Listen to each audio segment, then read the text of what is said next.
Welcome back to Storytime with Lynn. Today I'll be reading How the Grinch Stole Christmas by Dr. Seuss.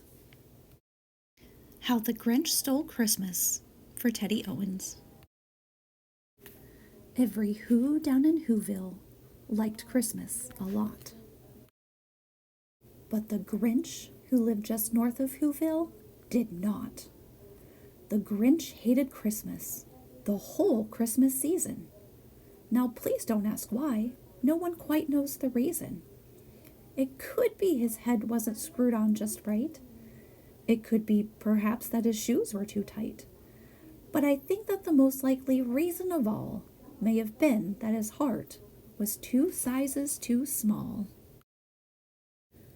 But whatever the reason, his heart or his shoes, he stood there on Christmas Eve, hating the Whos, staring down from his cave with a sour, grinchy frown at the warm, lighted windows below in their town. For he knew every Who down in Whoville beneath was busy now, hanging a mistletoe wreath. And they're hanging their stockings, he snarled with a sneer. Tomorrow is Christmas, it's practically here. Then he growled with his Grinch fingers nervously drumming. I must find some way to stop Christmas from coming. For tomorrow he knew.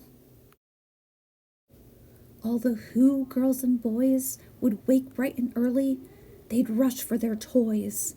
And then, oh, the noise, noise, noise, noise.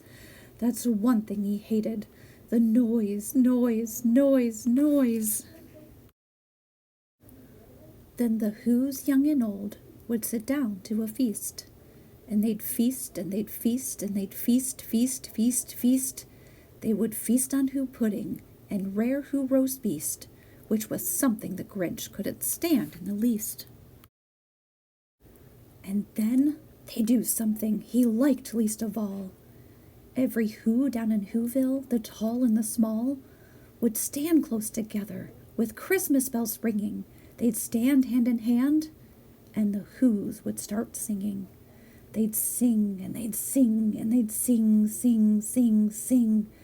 And the more the Grinch thought of this Who Christmas sing, the more the Grinch thought, I must stop this whole thing. Why, for 53 years I've put up with it now. I must stop this Christmas from coming. But how? Then he got an idea. An awful idea. The Grinch got a wonderful, awful idea. I know just what to do, the Grinch laughed in his throat. And he made a quick Santa Claus hat and a coat. And he chuckled and clucked, what a great Grinchy trick. With this coat and this hat, I look just like St. Nick. All I need is a reindeer, the Grinch looked around. But since reindeer are scarce, there were none to be found. Did that stop the old Grinch? No, the Grinch simply said, if I can't find a reindeer, I'll make one instead. So he called his dog Max, then he took some red thread, and he tied a big horn on the top of his head. Then he loaded some bags and some old empty sacks on a ramshackle sleigh, and he hitched up old Max. Then the Grinch said, get up, and the sleigh started down toward the homes where the Whos lay a snooze in their town. All their windows were dark, quiet snow filled the air. All the Whos were all dreaming sweet dreams without care. When he came to the first little house on the square, this is stop number 1, the old Grinchy Claus hissed, and he climbed to the roof, empty bags in his fist. Then he slid down the chimney, a rather tight pinch, but if Santa could do it, then so could the Grinch. He got stuck only once, for a moment or two. Then he stuck his head out of the fireplace flue, where the little Who stockings all hung in a row. These stockings, he grinned, are the first things to go.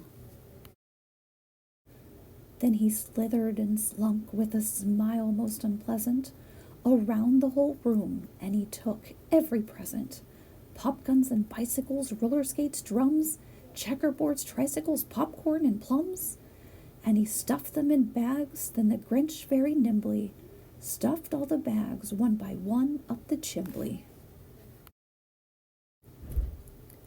Then he slunk to the icebox. He took the Who's feast. He took the Who pudding. He took the roast beast. He cleaned out that icebox as quick as a flash. Why, that Grinch even took their last can of Who hash.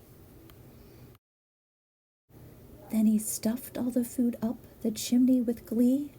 And now, grinned the Grinch, I will stuff up the tree. And the Grinch grabbed the tree and he started to shove, when he heard a small sound like the coo of a dove.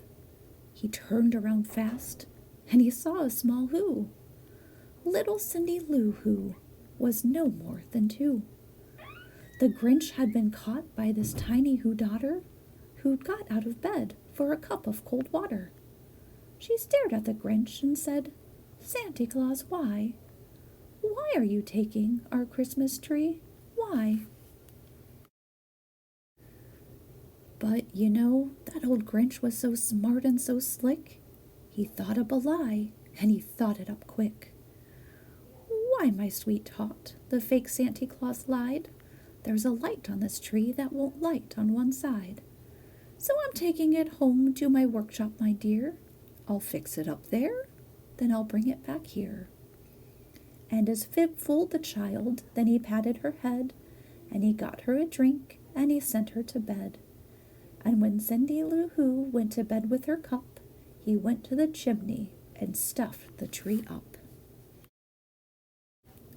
Then the last thing he took was the log for the fire. Then he went up the chimney himself, the old liar. On their walls he left nothing but hooks and some wire. And the one speck of food that he left in the house was a crumb that was even too small for a mouse. Then he did the same thing to the other Who's houses, leaving crumbs much too small for the other Who's mouses. It was 1/4 dawn, all the Who's still abed, all the Who's still a snooze, when he packed up his sled.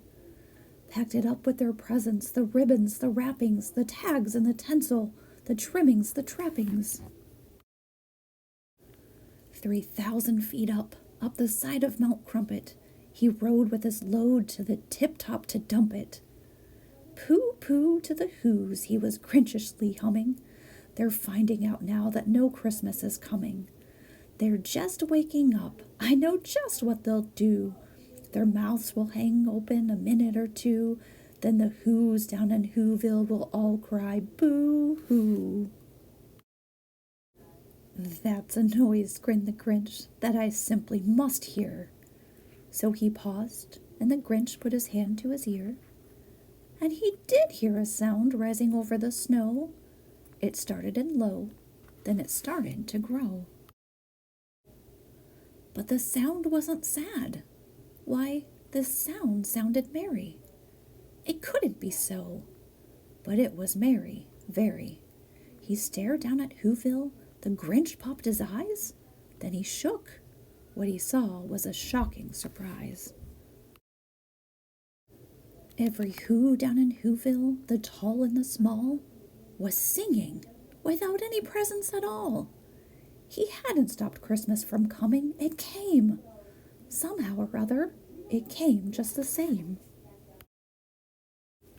And the Grinch, with his Grinch feet ice cold in the snow, stood puzzling and puzzling. How could it be so? It came without ribbons. It came without tags. It came without packages, boxes, or bags. And he puzzled 3 hours till his puzzler was sore. Then the Grinch thought of something he hadn't before. Maybe Christmas, he thought, doesn't come from a store. Maybe Christmas, perhaps, means a little bit more. And what happened then? Well, in Whoville they say that the Grinch's small heart grew 3 sizes that day.